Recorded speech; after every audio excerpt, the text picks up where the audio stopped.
Il y a une photo prise depuis la Station spatiale internationale et en 2012, la NASA l'a publiée. Vous l'avez probablement déjà vue. La Terre bleue la nuit, les lumières des villes parsèment les continents comme des braises, les océans sont noirs. Et qu'est-ce qui remplit l'espace entre le bleu? Un bleu vaste, dense, ininterrompu, s'étendant à travers les latitudes nord, la ceinture équatoriale, les flancs de toutes les chaînes de montagnes importantes. Vous regardez cette image et pensez à des forêts, anciennes, profondes, et le monde conserve encore quelque chose de primitif. Et si tout cela n'était pas vrai? Pas dans le sens où les théoriciens du complot le disent, pas une simulation, pas un hologramme, pas un secret gouvernemental, quelque chose de plus inquiétant que tout cela, parce qu'il y a des preuves documentées, des économistes, des forestiers et des lobbyistes de l'industrie du bois y ont apposé leur signature. Parce que la transformation s'est déroulée sous nos yeux. Pendant 2 siècles, personne n'a pensé à demander si ce qui remplaçait l'original était vraiment ce qu'il prétendait gérer. L'arbre vivant le plus ancien que nous ayons confirmé est un pin bristlecone dans les montagnes blanches de Californie et il a environ 5000 ans. Les Romains construisaient des routes quand il a germé, Mycène existait encore et l'écriture était encore nouvelle. Cet arbre existait avant que le concept de forêt en tant que ressource économique n'apparaisse dans l'esprit d'un humain sur Terre. C'est ce que nous savons de ce qui existait auparavant. L'économie du bois, les forêts de chênes européennes avant le Moyen-Âge plantaient des arbres dont le diamètre du tronc dépassait 2 mètres. Un seul arbre de cette taille correspond à 300 à 500 ans de croissance ininterrompue. Les bâtisseurs de cathédrales des XIIe et XIIIe siècles ont abattu ces arbres dans des vallées fluviales entières pour les faire flotter en aval jusqu'au chantier. Ce qui les a remplacés n'est pas rien. Les arbres de remplacement ont poussé, mais ils avaient 100 ans quand les originaux en avaient 400 et 50 ans quand les originaux en avaient 300. La canopée semble identique de loin, mais l'écosystème n'est plus le même. Cette différence est la différence entre une canopée et un écosystème. Entre l'apparence d'une forêt et sa réalité biologique, c'est le fil que ce scénario suit. Parce qu'une fois que vous le tirez, tout ce que vous pensiez savoir sur le monde naturel restant commence à s'effondrer.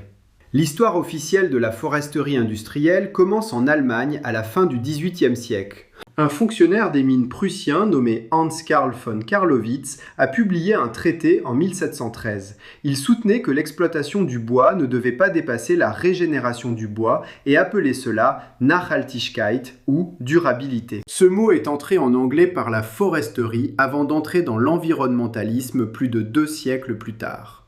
Von Carlowitz n'était pas un écologiste, c'était un économiste. Il craignait que les mines d'argent de Saxonie ne manquent de bois nécessaire pour l'étayage et le combustible de fusion. Le concept qu'il a inventé résolvait un problème industriel, mais il ne préservait pas les forêts. Il les a remplacées par quelque chose de gérable, comme une culture. Les forêts d'État allemandes, issues de sa philosophie, sont des rangées géométriques d'une seule espèce. Elles sont plantées à des distances calculées pour maximiser la production de bois par hectare chaque décennie. Les forêts naturelles d'Allemagne contenaient autrefois du chêne, du hêtre, du charme, du tilleul, du sorbier des oiseleurs, de l'érable champêtre et des dizaines d'espèces d'âges différents. Elles couvraient un terrain irrégulier qu'aucun arpenteur n'a jamais officiellement classifié.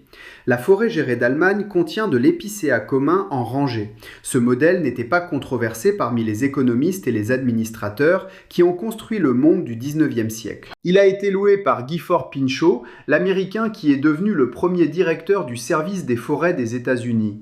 Il a servi en 1905 sous Theodore Roosevelt et a été formé dans ces forêts d'État allemandes. Il a ramené le modèle. Le système de forêt nationale qu'il a construit n'a pas été conçu pour préserver les forêts vierges. Il a été conçu pour empêcher le monopole de l'approvisionnement en bois, une exploitation gérée plutôt qu'une exploitation libre. L'alternative n'est pas de ne pas exploiter, c'est de laisser les barons du bois tout prendre sans contrôle. Pinchot a clairement dit cela. Il a écrit que le but de la foresterie n'est pas de conserver la forêt pour elle-même, mais de produire le plus grand rendement de toute culture dont on a le plus besoin. À long terme, le mot qu'il utilise est culture. Les forêts sont des cultures, les montagnes de l'Ouest américain sont des fermes.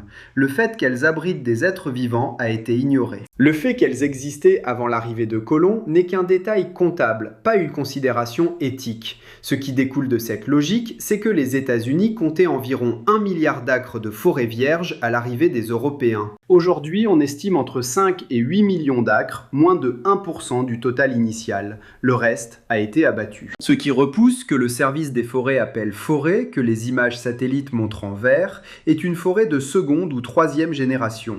Dans de nombreuses régions du nord-ouest du Pacifique, les cycles de quatrième génération ont commencé. Une forêt de sapins de Douglas de seconde génération dans l'Oregon n'est pas la même entité biologique que la forêt vierge qu'elle remplace. Les forêts vierges ont des arbres de 800 ans. Leurs canopées sont irrégulières, brisées par des siècles de mort et de repousse des arbres, créant une complexité verticale. Les troncs, tombés à différents stades de décomposition sur le sol forestier, soutiennent des milliers d'espèces d'invertébrés. Les réseaux mycorhiziens, reliant les racines des arbres via des ifs, s'étendent sur toute la colline. Le transfert de carbone et d'eau entre les arbres est un système de communication et de partage des ressources qui met des siècles à se développer pleinement. Aucune de ces infrastructures n'existe dans une plantation en rotation de 50 ans. La canopée, oui. Le verre est là, mais la machine biologique ancienne en dessous ne l'est pas. Les économistes qui ont conçu ce système ne croient pas qu'ils mentent. Ils appliquent le meilleur cadre dont ils disposent, celui de l'agriculture. La forêt est une ferme lente que vous plantez. Vous attendez, vous récoltez, vous replantez. Le fait que le temps d'attente soit de 50 ans au lieu d'une saison est une complexité logistique, pas une différence catégorique.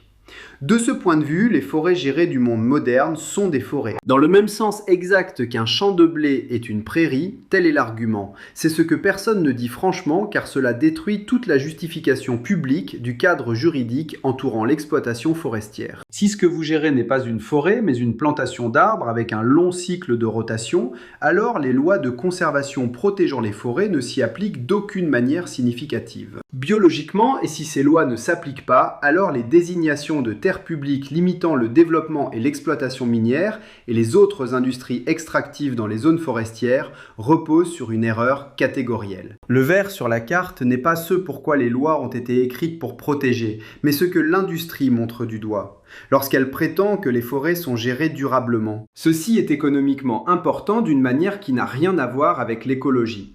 L'industrie forestière mondiale génère environ 600 milliards de dollars de revenus par an. Le marché des crédits carbone basé sur la couverture forestière considère que les arbres comptés équivalent à des forêts anciennes.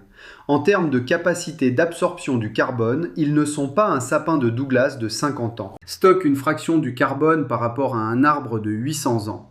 Mais dans la comptabilité, les systèmes qui déterminent la valeur des crédits carbone, un hectare de forêt gérée certifiée compte comme un hectare de forêt.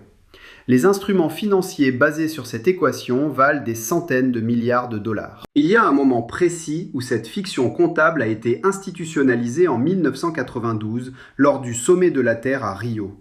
Les pays se sont mis d'accord sur une définition de la forêt exigeant un couvert forestier minimum de 10% et une hauteur minimale de 2 mètres. La définition a été conçue pour être inclusive afin de permettre aux pays en développement, avec divers types de végétation, de participer aux cadres internationaux de conservation des forêts. Mais cela signifie aussi qu'une plantation gérée d'eucalyptus de 6 ans est considérée comme une forêt en droit international. Exactement de la même manière qu'une forêt tropicale primaire est considérée comme une forêt, l'eucalyptus est planté pour le papier et il sera abattu dans 6 ans. Personne n'a écrit cette définition en croyant qu'une plantation d'eucalyptus équivaut à une forêt tropicale primaire. Mais la définition qu'ils ont écrite ne fait pas de distinction entre elles. Les statistiques forestières nationales du Brésil incluent les plantations d'eucalyptus et le Chili compte les monocultures de pins établies sur des terres déboisées de forêts indigènes. Le Canada compte les peupliers qui repoussent après une coupe à blanc et les États-Unis comptent les plantations d'arbres du sud-est replantées tous les 30 ans. Tout cela est de la forêt et tout apparaît en vert sur les images satellites. La NASA publie tout cela et soutient l'affirmation selon laquelle la couverture forestière est restée relativement stable dans le monde. Au cours des dernières décennies, elle n'est pas restée stable. Ce qui est resté stable, c'est l'apparence de la couverture, pas la même chose. Les chercheurs qui étudient ce problème ne sont pas des voix marginales.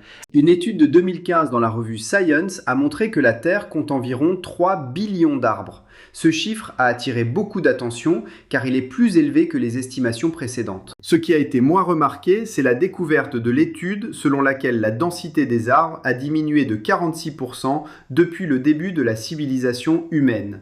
Non pas depuis l'industrialisation, mais depuis le début de l'agriculture, il y a 10 000 ans. Près de la moitié des arbres qui existaient lorsque les humains ont commencé à cultiver ont disparu. Le chiffre de 3 billions est ce qui reste. Après 10 000 ans d'exploitation, et dans ce total restant, la proportion de forêts anciennes, complexes et écologiquement intactes continue de diminuer. Un article de 2020 dans la revue Science Advances a montré que seulement environ 3% de la surface terrestre de la Terre peut être classée comme écologiquement intacte. Cela signifie qu'elle conserve la totalité de ses espèces indigènes avec des densités de population historiquement appropriées et une influence humaine négligeable. 3%, le reste a été modifié, simplifié ou remplacé. L'interprétation la plus honnête de cet état ne vient pas des environnementalistes, mais des économistes qui ont conçu le système. William Nordhaus, l'économiste de Yale qui a remporté le prix Nobel en 2018 pour avoir intégré le changement climatique dans l'analyse macroéconomique à long terme, a construit des modèles qui traitent explicitement les écosystèmes naturels comme des intrants de la production économique. Ces modèles supposent que l'économie peut remplacer les systèmes naturels lorsque ceux-ci se dégradent. Que le capital humain et le capital productif peuvent remplacer le capital naturel. Ces hypothèses ont été contestées par d'autres économistes dès le début. Mais elles sont devenues le fondement des cadres politiques de gestion forestière pendant une grande partie du XXe siècle. L'hypothèse de substitution est l'erreur intellectuelle centrale, et elle dit qu'une plantation gérée remplace une forêt ancienne. Comme un pont en acier remplace un pont en bois, même fonction, matériaux différents. Les preuves biologiques disent que c'est faux. Les fonctions remplies par une forêt écologiquement intacte comprennent la filtration de l'eau sur l'ensemble du bassin versant et la formation des sols à l'échelle des temps géologiques. L'absorption du carbone sur des siècles et la régulation de la température par l'évapotranspiration, et la canopée fournit un habitat pour des espèces dont nos services écosystémiques dépendent et qui sont en grande partie impossibles à énumérer. Aucune de ces fonctions n'est réalisée de manière équivalente par une plantation, beaucoup ne sont pas du tout réalisées. Lorsque vous survolez le nord-ouest du Pacifique, vous voyez du vert et ce qui ressemble à une forêt. Ce que vous voyez réellement, ce sont la 3e ou 4e génération de cultures plantées sur le terrain où se trouvait autrefois la forêt primaire. Le sol lui-même a changé. Le sol formé pendant des millénaires sous la vieille forêt n'est plus le même que celui qui soutient la plantation. Les réseaux mycorhiziens disparaissent, les troncs nourriciers, nurse logs, disparaissent, l'habitat des arbres morts et secs pour les espèces nichant dans les cavités disparaît et la canopée multi-étagée disparaît également. Les espèces de sous-bois dépendant des conditions de lumière spécifiques créées par la canopée de la forêt primaire ont disparu et il ne reste que l'ombre d'une forêt. L'abstraction économique d'une forêt, une forêt au sens où la définition de 1992 l'exige. Le diapason de la British Library vibre à une fréquence pour laquelle aucun vivant ne se bat. Les anciennes forêts de la Terre occupent des terres que les gouvernements et les entreprises ont gérées comme des rotations de culture pendant 2 siècles. La question est la même dans les 2 cas, lorsque vous regardez ce qui reste et vous demandez ce qui a été perdu. La réponse n'est pas rien de tangible, la réponse est l'infrastructure sous-jacente, la complexité sous-jacente. La machine biologique qui a mis des siècles à se construire a été remplacée par quelque chose qui ressemble à l'original, mais fonctionne complètement différemment. Les images satellites montrent du vert, et ce vert est réel. La question que personne ne semble disposé à poser n'est pas de savoir s'il y a des arbres. La question est de savoir quel type d'arbres. Quel âge ont-ils? À quel point sont-ils complexes? Le système qu'ils ont autrefois constitué fonctionne-t-il encore? Ou regardons-nous les vestiges d'une forêt? Comme on peut regarder un aqueduc romain, les pierres sont toujours là, l'eau a cessé de couler il y a des siècles. Nous avons la canopée, les statistiques, les accords internationaux, les crédits carbone et les certifications forestières durables. Ce que nous n'avons pas, c'est ce qui existait auparavant. Les économistes forestiers ont décidé qu'une récolte à rotation longue est équivalente à un écosystème. Cet écosystème a accumulé de la complexité pendant 800 ans. Cette connaissance a quitté la vieille forêt avec le dernier arbre trop grand pour que l'exploitation soit économiquement rentable. Ceux qui se souviennent de l'aspect de la forêt primaire ont disparu comme les forêts elles-mêmes.